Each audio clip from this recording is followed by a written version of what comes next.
Si el pensamiento corrompe el lenguaje también puede corromper el pensamiento. George Orwell.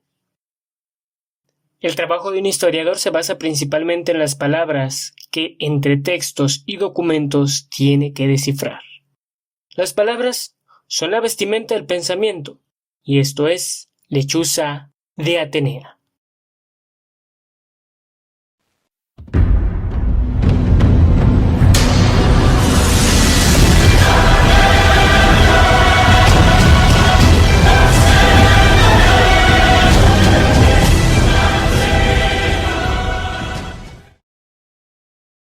Hola y bienvenidos a Lechuza de Atenea, el canal de historia. El día de hoy les traigo como tema algo muy cotidiano.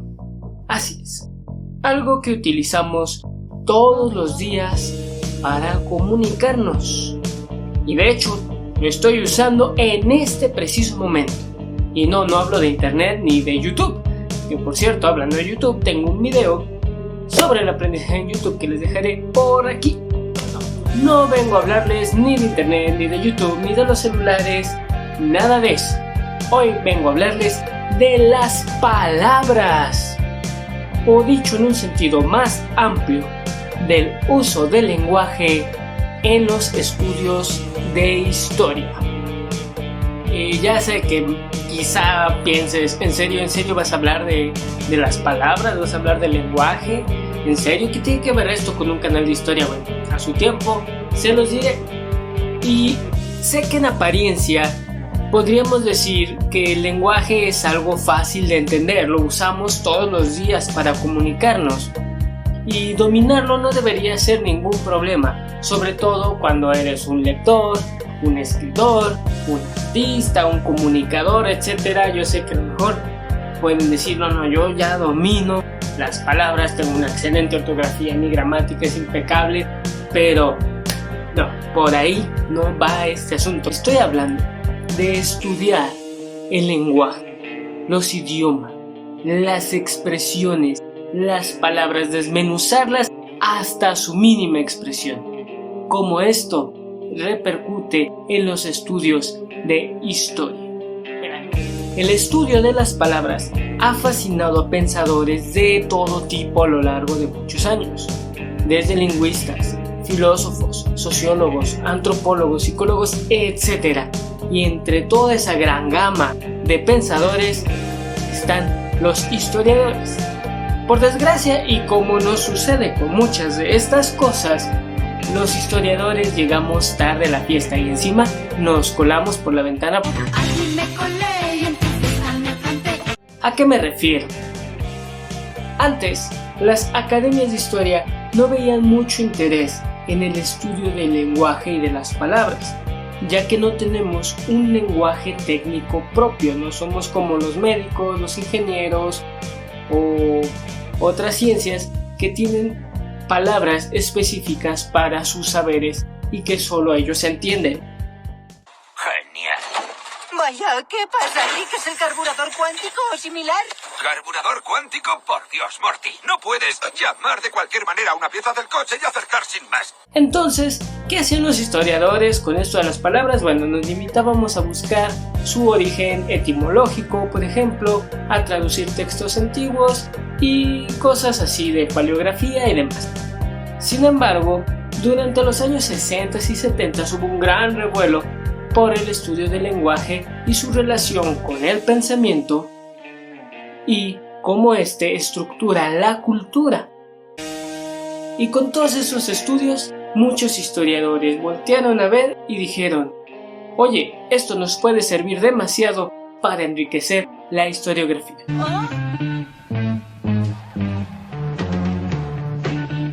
Ese cabello salvaje, rebelde, me reveló un nuevo mundo de cambio y búsqueda. El historiador Oscar Handley es una de esas personas que se vio fascinado por el estudio de las palabras desde un enfoque sociohistórico. En su libro, La verdad de la historia, tiene un capítulo titulado ¿Cómo leer las palabras?, donde pone de manifiesto cómo las palabras pueden convertirse en todo un problema al momento de hacer un análisis preciso de los documentos históricos, señalando lo escurridizas que son las definiciones de las palabras, y pone el ejemplo de las palabras blanco y negro. Solo son dos colores, pero dependen del contexto en que estas palabras sean usadas para darle algún sentido completamente diferente, y es en un contexto meramente del uso del color, en términos raciales, religiosos, científicos u otros símbolos en los que se pueden usar estos colores.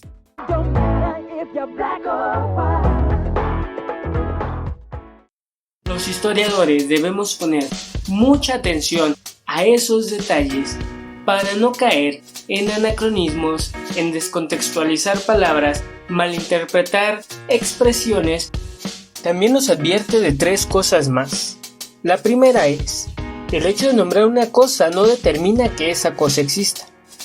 La invención de una palabra no es lo mismo que el descubrimiento o la explicación de una cosa.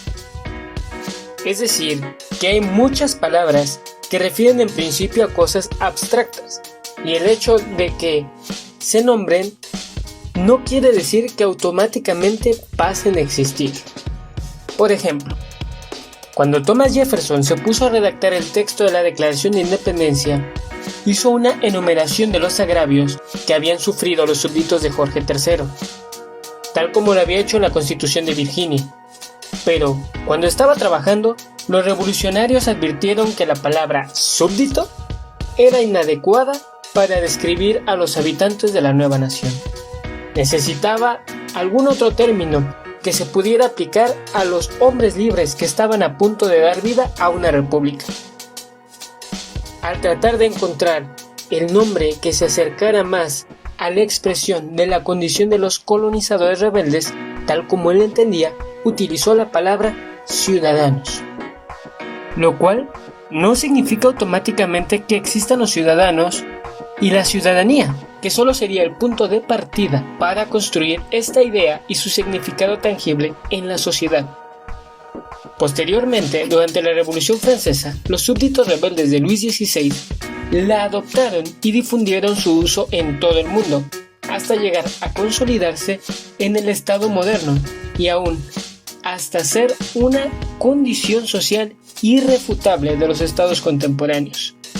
Pero no confundamos esto con el hecho de que alguien haga un descubrimiento o invento y debe inventar una palabra para poder explicarlo.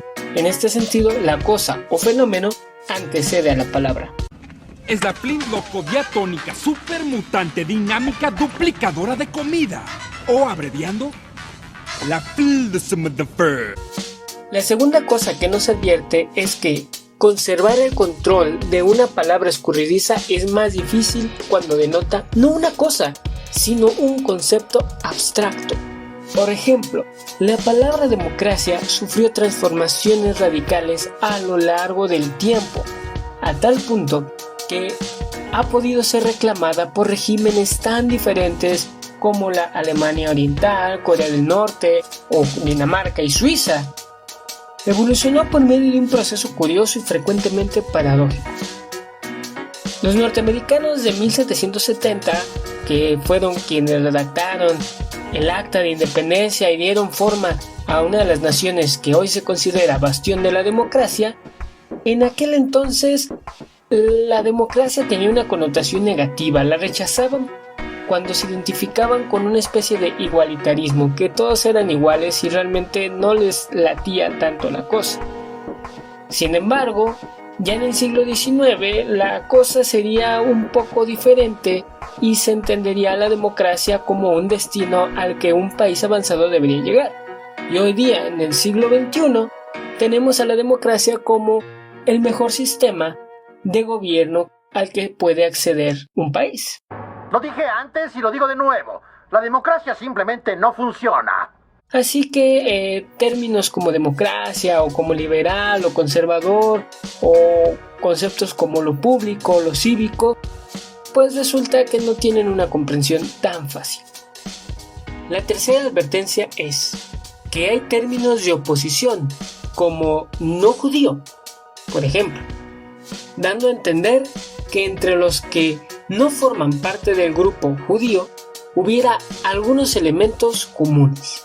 La ambigüedad que supone este tipo de palabras son un obstáculo inmenso, ya que determinar a quienes hace referencia es más difícil y requiere una tarea ardua para entender a los que están en este grupo y a los que no.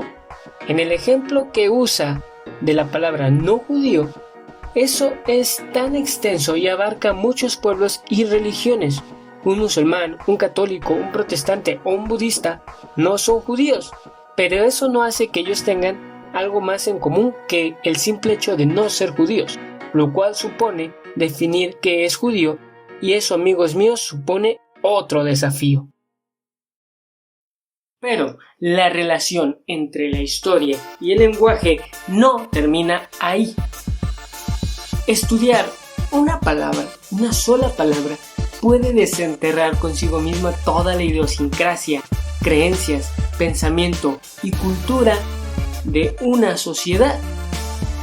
Y este tipo de estudios se basa principalmente en el trabajo de pensadores como Freud, Wittgenstein, Foucault, Chomsky y Derrida, por mencionar a los más famosos. En esta corriente de pensamiento, las palabras forman un elemento fundamental en la determinación del pensamiento de los sujetos.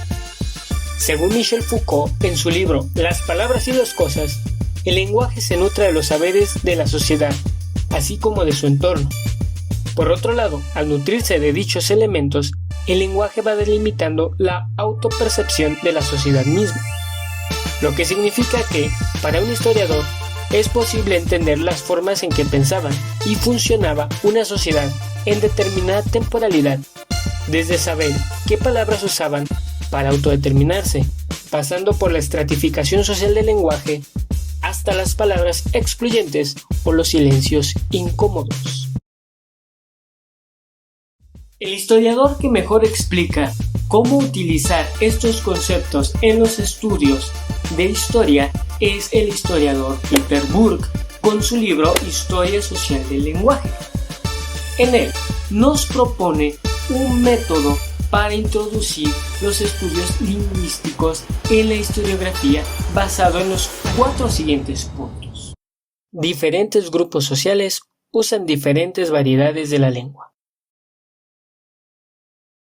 Los dialectos regionales quizás sean el ejemplo más evidente de variedades, que no solo revelan la diferencia entre comunidades, sino también expresan la conciencia de esas diferencias o el orgullo que ellas causan.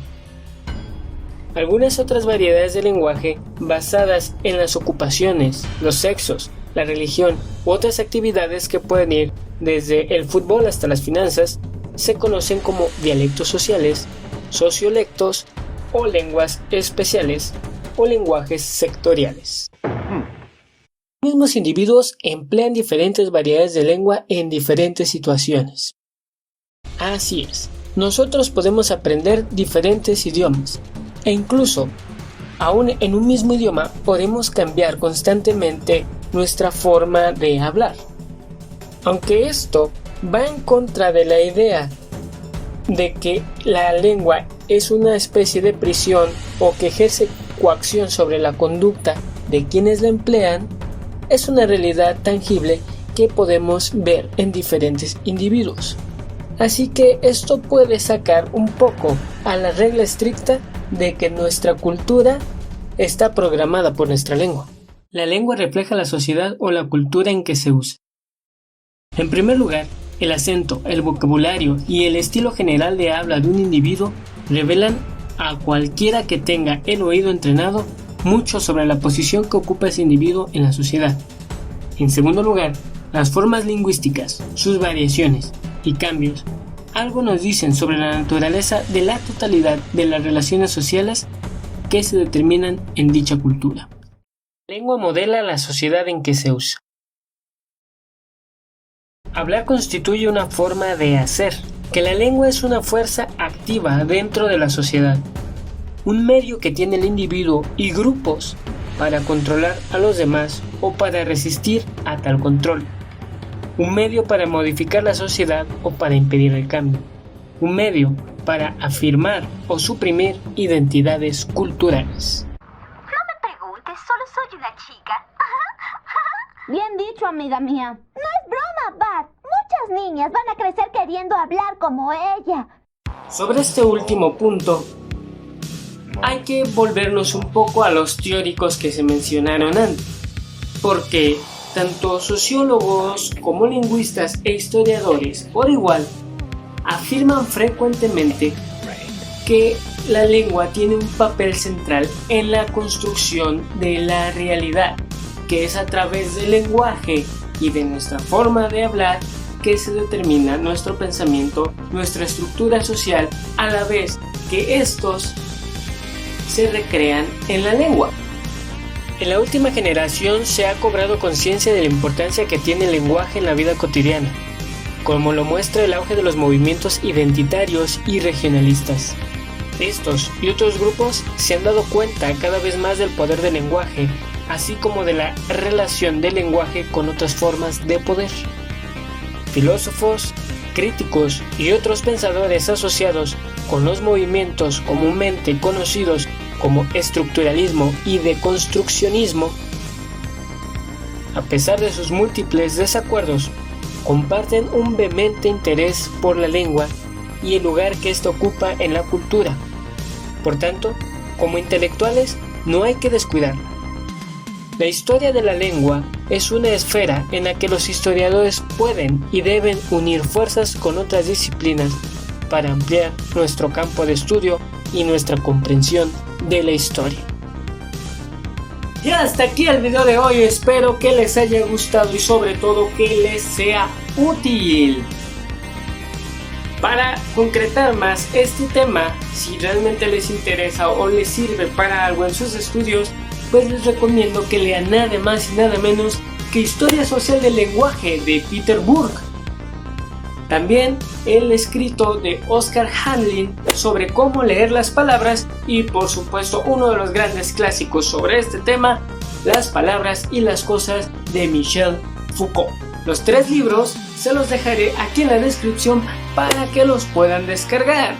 Y si el video les gustó, ya saben, su pulgar arriba, revienten ese botón de like y también compártanlo con sus amigos y con personas que a lo mejor creen que esto les puede gustar o les puede servir para alguna investigación o tema que estén haciendo.